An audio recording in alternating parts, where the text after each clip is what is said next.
ఈరోజు చెప్పే టాపిక్ ఏంటి అంటే విజయనగరాన్ని 4 వంశాలు పాలించాయి.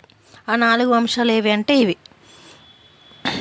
అయితే ఇక్కడ ఫస్ట్ పాయింట్ ఏంటి అంటే అనగొంది సురక్షితంగా లేకపోవడంతో తుంగభద్ర నదికి దక్షిణాన విజయనగరం అనే పట్టణాన్ని నిర్మించి దాన్ని తమ రాజధానిగా మార్చారు.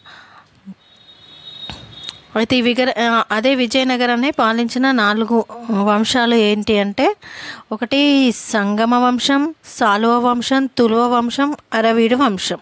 సంగమ వంశం ఎప్పటి నుంచి ఎప్పటి వరకు అంటే 1336 నుండి 1485 వరకు. రెండవది సాలువ వంశం 1485 నుంచి 1505 వరకు.